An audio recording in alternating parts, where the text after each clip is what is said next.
everyone there. But that's a great idea.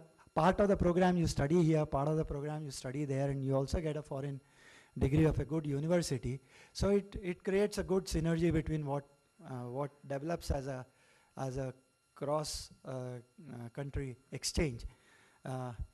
So we facilitate that. This year we have also facilitated what is called as offshore campus. An institution in India can open an offshore campus and provide for students abroad, and they will be offered an Indian degree of the local university that they are affiliated to.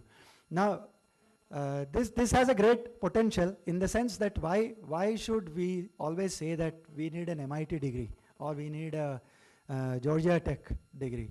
There are good number of institutions in this country, and we should be able to provide an Indian degree to a student who wishes that could be done, that could be useful to him.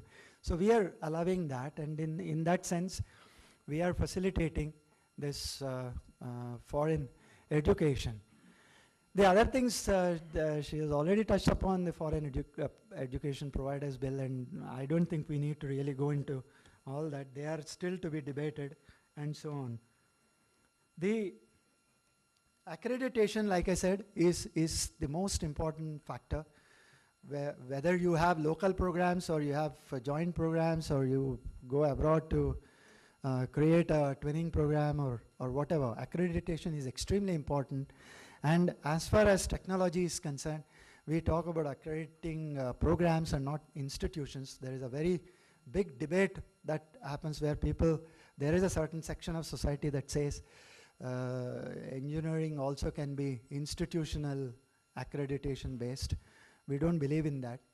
There are several programs within technology. For example, in a narrow area, if I'm looking at civil engineering, mechanical engineering, electronics, or IT, or computers, or petroleum, or mining, or whatever you talk about, each one has its own requirements, its own way of treating the subject. Its deliverables are different, its processes are different, its inputs are different, and the place where the students graduating from such courses would eventually end up, that also is different unless they get into a common base much later on through management programs and so on. So therefore, the accreditation in technology should be program based. In university systems, what happens is you have psychology, you have philosophy, you have music, you have all kinds of departments within a larger university, and there, if you talk about program accreditation, it's quite possible that many local programs will not get accredited, because we know the kind of university systems that we have. In many universities, you have 4 or 5 students in a department and 1 teacher and 2 teachers and so on. So therefore, you can't possibly get into a program accreditation in those places. You need a university level, larger perspective for accrediting. But that is not valid in a technical program. I can't possibly say the institution is very good, but its civil engineering program is not accredited. It just doesn't work like that. So having said that, we have also moved on to the international practices. We are provisional members of the Washington Accord, so engineers mobility is allowed, and we are also applying for the permanent membership. I believe in March the mentors would be coming here to assess and so on. Now that's one issue. So when I said we are moving towards the international practices, we are also gone on to the output-based, outcome-based quality assessment. So no longer we look at how many classrooms you have, how many computers you have, what infrastructure you have, good facilities you have, therefore you get a good ranking. It doesn't happen like that anymore. It all depends on what teaching learning process happens within the program, and they are assessed. If a student, if he or she learns strength of materials, what are the outcomes of that program and what does the child actually learn, and they are assessed. So the entire accreditation process has gone through a paradigm shift. It's today outcome based, not input based as it was earlier. So we have moved out from all those issues which were there at some point of time. So accreditation, I believe, should be based on that. One last issue that I wanted to talk on this is, instead of talking about an engineering institution or an architecture institution or a pharmacy or a management institution, always talking about a collaboration with a Kellogg or a Harvard or whatever, or there are good universities in Canada, Schulich School, so on. Or instead of talking for a collaboration with MIT or whatever, there is a paradigm here. Most of the time it's also possible that they also believe in tying up with a good institution abroad.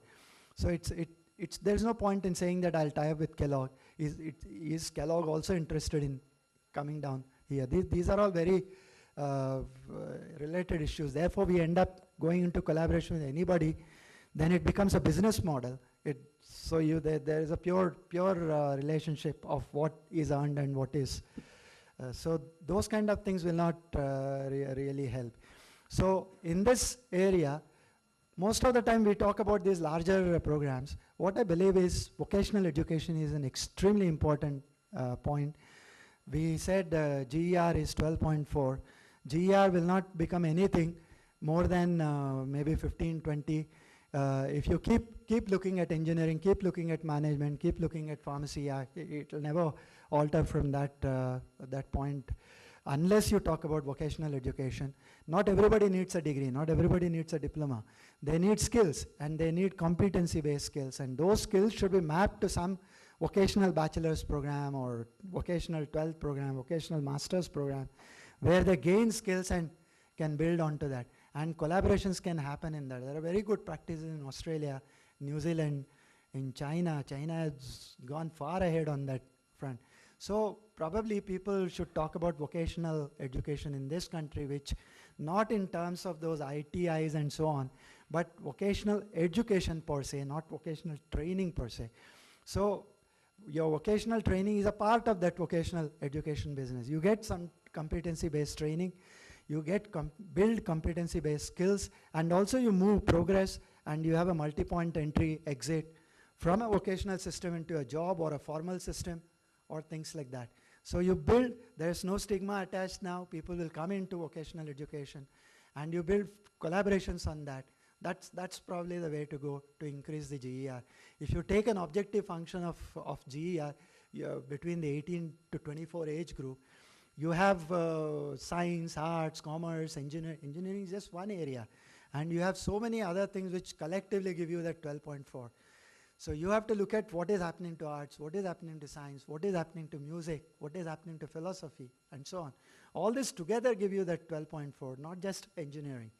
So unfortunately what happens is at the end, we are looking at some good model that works in this country, and everybody gets onto that bandwagon and tries to kill that model, flog that until such time that it dies. So there are good models, they need good inputs, they survive in a certain fashion, in a certain place.